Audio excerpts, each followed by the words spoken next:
Hi drummers, hope you're well. Right, just a quick one here.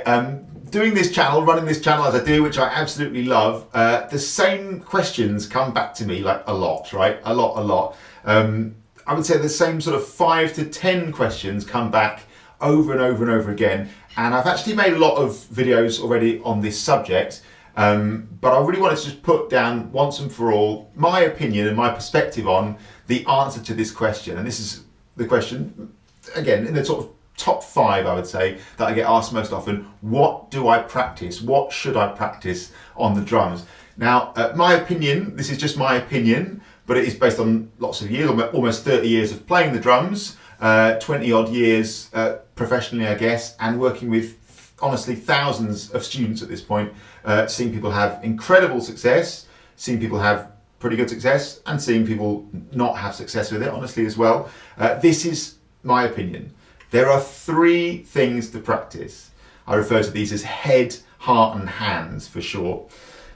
So let's take hands first. Hands are your physical skills.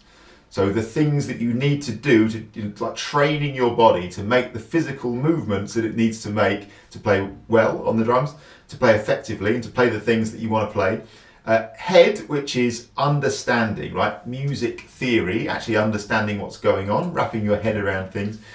And heart, which is groove and feel and creativity and all the amazing things, all the reasons that we loved music and wanted to be a musician in the first place. Well, that's true in my case anyway.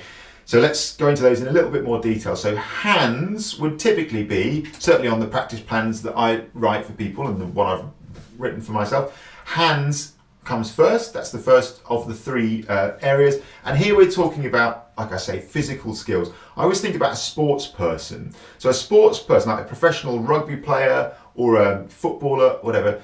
So to be really good at something, you don't just play matches over and over again. You don't just turn up at the match. They don't just turn up at Twickenham to the England rugby team and just hope that they win.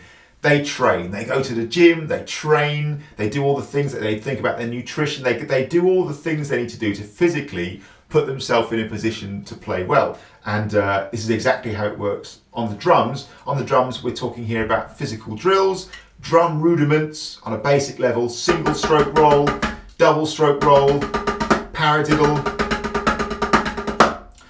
technique drills, so molar technique, molar whip technique, finger control, drill, all the things to do with the physical side of playing, right? Not really necessarily making music as such, but developing those physical skills. So you definitely need stuff to do with that. On the practice plans that I write out in detail what each element of that would be based on where you're at and what you want to achieve. But generally speaking, part 1, hands, your physical skills, hands and feet, of course, as well. Now the second part, head, it's all about music theory, like understanding music. If you don't have a working knowledge of music, you might still be able to do certain things really well. And I'm certainly not knocking musicians who don't sort of formally study theory. Of course, there are great examples of musicians who haven't done that and play brilliantly. But for me, if you want to do a lot of the things that people who come to me say that they want to do, learn songs that they like, develop their creativity, learn to improvise, develop smoothness and flow on the instrument, then understanding things in music is a real key that opens a lot of those doors, honestly. It's a really important part. So in this part, we do things to do with understanding music. Now, as you probably know, if you've watched any of my videos before, I'm a really big fan of like level by level or graded syllabuses. I like Trinity Rock and Pop, I like Rock School, I like them all, to be honest. What I love about those is they combine learning theory with actually playing as well. So, I mean, a great example is Trinity Rock and Pop, phenomenally popular syllabus for good reason. It combines learning about music theory with learning great songs that you'll sort of know and love.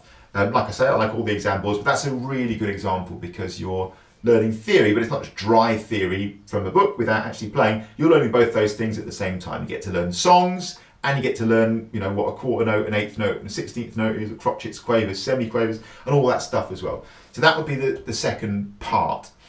And part 3 is heart, right? And this is all the joyous stuff. I always think of this as the third part in your session, your practice session, because you can have a ton of fun here. At the end of the session, you can start being creative. Often we'll do this on somebody's practice plan, certainly in the first case, in the form of like different types of groove, and their brief at first is just to play the basic form of a groove in the straight eighths feel, the triplet feel, the 16th note feel, a shuffle, and so on. And it's just about getting the groove going, jamming along with music that you love, and getting it to sit, and playing by ear there, and getting a feel for where the drum fills will come in, and all that stuff. You can then think about creating drum fills, how to build a solo, all that lovely stuff as well. And that's in part 3. So obviously I can't sit here in this video and give you the exact specifics right now, what you would do to the letter, but that's 100% the format that I would recommend after seeing, like I say, years and years and years of people coming through, people doing unbelievably spectacularly well with it, and being able to play stuff that is just off the scale and just having incredible success. People who've done pretty well with it, it's become a big part of their life, or have turned professional in some cases and have just done really amazing with it and just use this to enrich their life so much. And then, like I said, people who sort of haven't. Having seen all 3 of those outcomes many, many, many, many times, that's my opinion on how to do it. Part 1, hands. Part 2, head. Part 3, heart, right? People always say, what should I prioritize? You shouldn't. An even split is what I'm all about. If you have 30 minutes to practice, do 10 minutes of each. If you have an hour to practice, do 20 minutes of each. A straight split. I can't stress that enough. People say to me all the time, even though I have this conversation with them, weekly or 2 weekly, or whatever, all the time, people say to me, I didn't do any root like hand stuff or heart stuff this week. I just got focused in on but I just did the book stuff. No, it's not going to work, man. It's not going to work. If you want to be a rounded musician, those 3 areas, and again, this is just my opinion, just my experience, just what I've seen. I'm not saying this is fact. You don't have to believe me. Feel free to ignore this. But that's what works as far as I'm concerned from my perspective. Don't do just one thing. It doesn't work. It's like the equivalent is somebody just doing the harp. People just jamming along to music, hacking along to music. Great, cool. Loads of things you will develop there. Flow, timing, and musical ear. That's great. But then what will happen is, and I see it over and over and over again on a daily basis, people who've been doing that, they come to me and they say, actually, I'm trying to learn this piece, but I actually don't understand what's going on in this section. I can't get my head around it. Or they'll say, this bit where I've got to play this fast hi-hat, I can't play fast enough. And they always say the same phrase, I'm struggling to play fast enough, have you got any tips? And I say, yeah, I've got a tip. Go to part 1, where you're practicing your basic hand speed, your single stroke roll, and do that consistently. You got to consistently hit those 3 areas, right? Hands, physical skills. Head, understanding, theory. Big fan of the graded syllabus for that.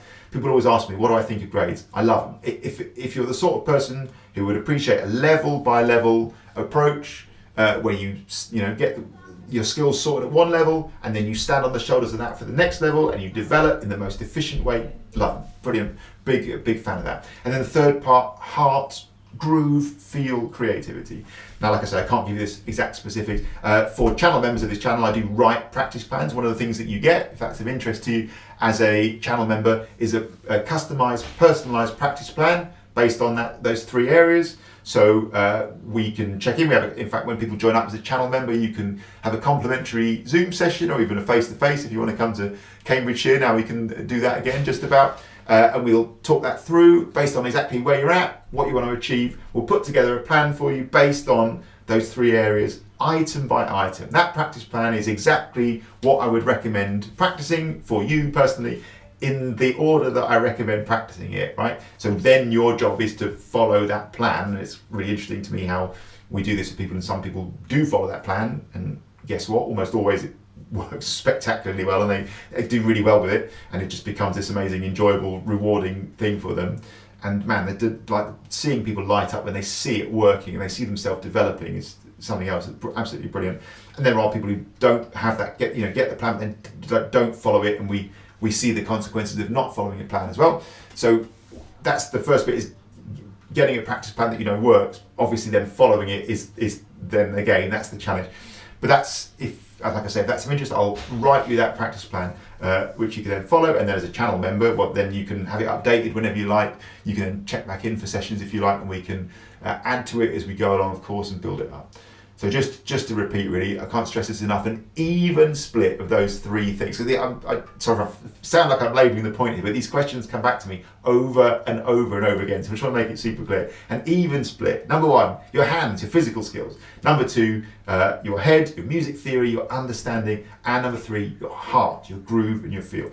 Whatever time you have, split it evenly between those three things, and you'll be in business as far as I'm concerned. They are the three areas. You see people doing way more hand stuff, people getting obsessed with technique, and that's okay, but they develop great speed and stuff, but then you know, in my opinion, you need a musical side to that as well. So if you go too much into just doing hands, that's what you miss out on. If you go too much into just doing book stuff, you miss out on the technique development. Often like physical skills just aren't there when you get to that grade 3, grade 4, grade 6, grade 7, the physical skills just aren't there, and you have to go back and do all that and build it up, which then is costing you loads of time. And people who just do the jamming along with music stuff, again, it's okay, lots of good things you get from it, but you don't get the technique and the speed and the fluency and that ability to flow, and you don't get the musical understanding on which you can build so much stuff. So a straight split of those three things, even if you come up with your own plan, completely cool, devising your own practice, I would 100% wholeheartedly recommend an even split of those three things. So I hope that makes a bit of sense. If becoming a channel member and getting a practice plan is of interest to you, I'll put a link in the description below. And thanks for watching as always. Really, really appreciate it. Back on the whacking drums tomorrow. Any questions about that, give us a shout. And hope that makes sense. Cheers.